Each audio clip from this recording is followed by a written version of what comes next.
At this time, we have ceremonial manners and presentation, and it is my honor to call. I'm going to take a little things out of order, and actually, it's under oral communication. And as you know, Cupertino is very famous for Apple Computer, and we're very honored to have Mr. Steve Jobs to come here tonight to give a special presentation. Mr. Jobs.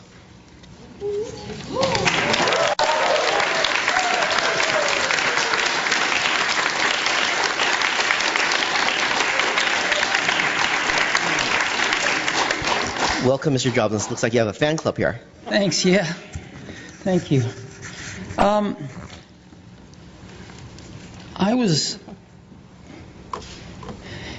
Apple's growing like a weed. And as you know, we've always been in Cupertino. Started in a little office park and eventually got the buildings we are in now at the corner of Deanza and 280. But and those buildings hold maybe 2,600 people, 2,800 people. But we've got almost 12,000 people in the area. So we're renting buildings, not very good buildings either, at an ever greater radius from our campus. And we're putting people in those. And it's clear that we need to build a new campus. So we're just out of space. And that doesn't mean we don't need the one we've got. We do need it. But we need another one to augment it. And so we've got a plan that lets us stay in Cupertino. And we went out and we bought some land. And this land is kind of special to me. When I was 13, I think, I called up Hewlett and Packard were my idols. And I called up Bill Hewlett because he lived in Palo Alto and there were no unlisted numbers in the phone book, which gives you a clue to my age. And he picked up the phone and I talked to him and I asked him if he'd give me some spare parts for something I was building called a frequency counter. And he did, but in addition to that, he gave me something way more important.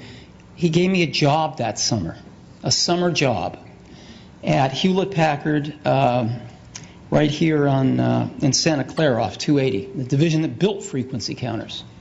And I was in heaven. Well, right around that exact moment in time, Hewlett and Packard themselves were walking on some property over here in Cupertino, in Prune Ridge, and they ended up buying it. And they built their computer systems division there. And as Hewlett-Packard has been shrinking lately, they decided to sell that property, and we bought it. We bought that, and we bought some adjacent property. It all used to be apricot trees, apricot orchards, and we've got about 150 acres. And we would like to put a new campus on that so that we can stay in Cupertino. And we've hired some great architects to work with, some of the best in the world, I think. And we've come up with a design that puts 12,000 people in one building. You can think about that. That's rather odd. 12,000 people in a building, in one building. But we've seen these office parks with lots of buildings, and they get pretty boring pretty fast. So we'd like to do something better than that, and I'd like to take you through what we'd like to do. So this is supposed to work here. There we go. Can you see this? Yep. Yes, we can. Great. So here's where we are today, which is on Infinite Loop Drive, again at the intersection of Deanza and 280. Mr. Jobs, you can actually draw on the screen. That's how high-tech we are. Oh, good. Use your finger. So instead of pointing in the air, you can just draw. I don't really need to draw on the screen. It's okay. You can see it clearly. And what we've done is we've bought this land right here. We tried to buy the apartments in the corner, but they're not for sale, so we couldn't buy those. But we bought everything else. And the campus we'd like to build there is one building that holds 12,000 people. And it's a pretty amazing building. Let me show it to you. It's a little like a spaceship landed. But there it is. And it's got this gorgeous courtyard in the middle, but a lot more. So let's take a closer look at it. It's got curve. It's a circle, and so it's curved all the way around. As you know, if you build things, this is not the cheapest way to build something. There's not a straight piece of glass on this building. It's all curved, and we've used our experience in making retail buildings all over the world now. And we know how to make the biggest pieces of glass in the world for architectural use.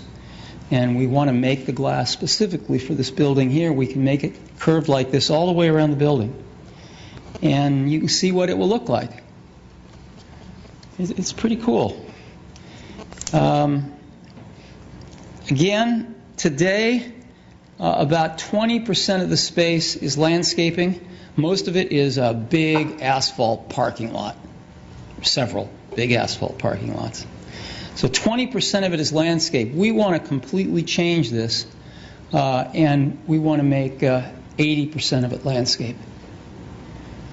And the way we're going to do this is we're going to put most of the parking underground, so that we can have 80% be landscape. And you can see what we have in mind. I mean, there's nothing like this on the property now. It's pretty bad.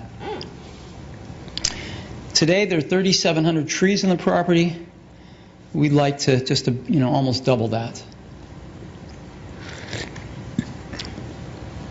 We've hired one of the senior arborists from Stanford, actually, who's very good with indigenous trees around this area. So we'd like to plant a lot of trees, including some apricot orchards. And again, you can see what it might be like. And this is some of the infrastructure. The main building, we have parking underneath the main building, and that's not enough, unfortunately, and we have a parking structure here as well. The building's 4 stories high, as is the parking structure. So there's nothing high here at all. We want the whole place human scale. It's actually about the same as what we have in Cupertino right now. And an energy center, we deal with people sitting at computers all day writing software. And if the power goes out on the grid, we get to send everybody home. So we have to have backup power to power the place in the event of brownouts and stuff. And I think what we're going to end up doing is making the energy center our primary source of power, because we can generate power with natural gas and other ways that can be cleaner and cheaper, and use the grid as our backup. And we think that makes more sense. We've got an auditorium because we put on presentations much like we did yesterday, but we have to go to San Francisco to do them. And a fitness center and some R&D facilities. These are just things that where we do testing, and we need some buildings to test in, and there's hardly any people in them. So this is roughly the kind of thing that we're thinking about.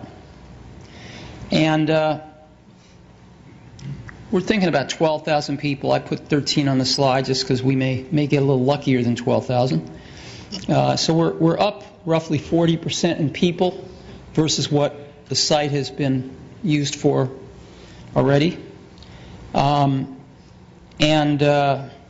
we're increasing the space to 3.1 million square feet, so 20% increase in space. The landscaping, though, increases by 350%, which is nice. The trees by 60%. The surface parking goes down by 90%. And so I think the overall feeling of the place is going to be a zillion times better than it is now with all the asphalt. And the building footprint actually goes down by 30%. So we want to take the space and in many cases making it smaller, we're putting more of a desirable thing on the space. And that's what we'd like to do. So just want to give you a look at it. This is a cafe. We have cafes in our facilities, and this cafe will, feed the better part